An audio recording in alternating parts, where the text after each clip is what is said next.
Room to Improve airs Sundays 9:30 on RTE One and RTE Player. Dublin's FM 104. It's the Strawberry Alarm Clock. And on the line is a man who is Ireland's favourite architect. Dermot Bannon, good morning. Good morning. How are you doing? It's Tommaso Sullivan. He's a voiceover guy. Meanwhile, Dermot's trying to convince the couple to go for tiles that they really don't want. So Room to Improve, as we all know, is back. The fourth episode is Sunday night. It airs at 9:30 on RTE One and the RTE Player. It's going to be hard to top Blessington. Yeah. You think? Oh, the views. The views were absolutely spectacular. Like it was, you could have done anything to that site and it would have looked. But I think this weekend's is different again. And I think with the series, every project is kind of is slightly different. And they're not kind of cookie cutter versions of the previous one. So this one is a smaller project.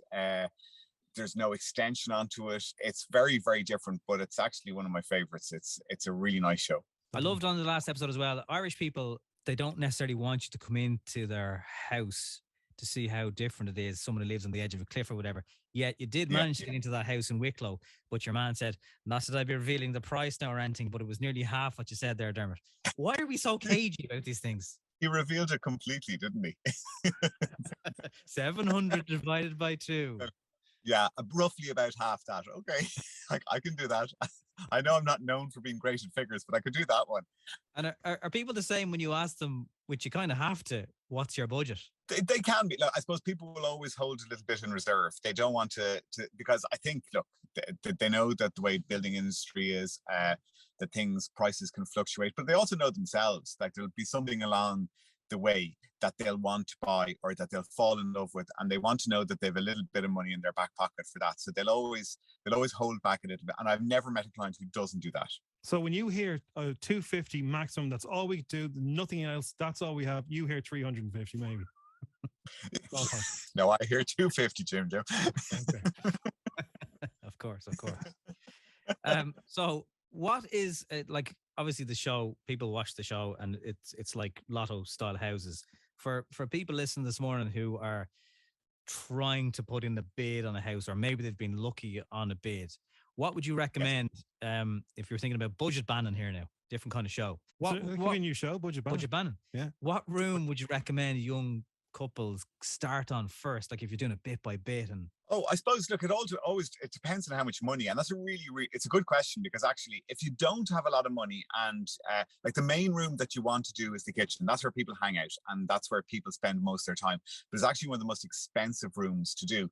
So what you want to do is if you've stretched yourself to the limit, which most people have to buy the house, then what I would do is maybe do the living room, because that can be done with a sofa and some cool paints, and you can buy secondhand furniture and you can buy business. But it's kind of nice to have one room in the house that you're really proud of. So if there's a living room at the front of the house, or there's a separate room and it's a small room, those kind of rooms aren't expensive to renovate. And but what it'll do is it'll make it, if you walk into the kitchen or into the main house and you go, oh God, I hate this place, when are we ever going to get money to do it up? You've got one room that you can kind of retreat back into and think that I love this room, and it's one room to feel really proud of and one room that works. So if the budget is, if you have enough money to do the kitchen, that's probably the room that you'll get the most use out of. A couple of €100 really well spent will give somebody a really, really nice living room. And that means, okay, so when while you're waiting for the rest of the house to be done, you got one space that you can go that you're proud of. Excellent. And is there something that when you go into a house, is there one thing that you absolutely can't stand the look of, that it's just out of fashion, or it's just one of those things like green toilets or something like that? Is there something that you think, or brown kitchen? Is there something you think, live, laugh, love signs? Is there something that makes you go, oh no, not one of those? I'm not big fan of those. Yes, the live, laugh, love signs. Yeah, I don't really mind anything like that. Big glass love. A big glass love.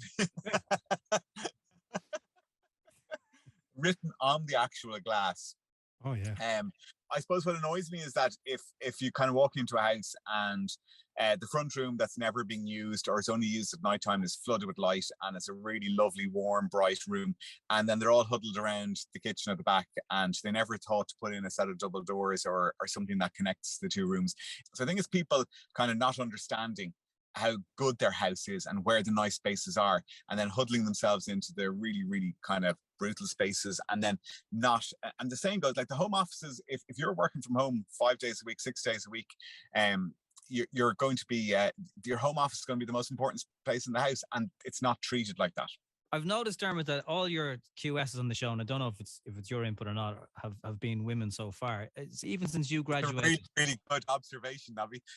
Yes, it's true. I'm blonde. But since even you graduated, like I know there's probably a shortage of every type of labor and skill set in the building trade. But is there areas that one we're short of if you're listening and you're 22 and you're thinking about an apprenticeship, and also like in architecture, is it a fair gender balance, or is it still more male dominated? It's still probably a bit more male dominated, but I gave a talk out in UCD to some of the students a couple of months ago, and actually I was really surprised and pleasantly surprised to see that it was probably 40-60 mix of male to females. So I think, look, I especially in architecture, women bring, sometimes there's a bravado-ness with men and they get into meetings and all that. Women kind of cut through all of that. And I think women in construction are amazing. The more women we have in construction, the better. And I think maybe women didn't go into some of the trades and things like that because it was considered really difficult, because you have to lump 10 or 12 or 15 blocks at a time uphill. Like some parts of construction can be quite physical, but with health and safety regulations and how things have changed, like they've kind of designed out a lot of the stuff that is very physically demanding so that people can have a longer career in construction. So it's a great job for anybody who likes to build, to create, to design, to draw. And I don't believe that, women aren't as interested in that as men are, that they're not as interested in creating things, constructing things. And so apprenticeships, I'd really encourage young girls and school leavers to go into apprenticeships, to learn to become electricians, to learn to become plumbers. There's no reason why they can't. It is that part of it. On construction sites, it's still quite male dominated, but it's really refreshing when you meet a female construction worker, female subcontractor. Around the design team, QSs, engineers, architects, there's a lot more. Like some of our most famous architects in Ireland, the people who are doing amazing work abroad are females. So Grafton architects have designed award-winning buildings all over the world, and they've won every major prize going. And it's Shelley and Yvonne, two women, have been leading that practice. So yeah, look, I think it's not like we've always interviewed for QSs and we've always picked the best personality. It just happens that the best three and the people who had the best dynamic on the show and the best dynamic with me and the best dynamic were women. You've done Room to Improve, done so many houses now. Is there a number? Would you know how many you've done? And if you could have any one of the houses that you've done on Room to Improve and swap it for your own house, which one would you do? That's a good question. I would, I think the one in Blessington last weekend wouldn't be far off my wish list. Like it was a very, very special place to live. And how many have we done? I think we're over 100 at this stage. I'm not sure. So we do kind of on average about 5, 6 a year. Like in the early years, we used to do 8 of them, and when it used to be a half-hour show.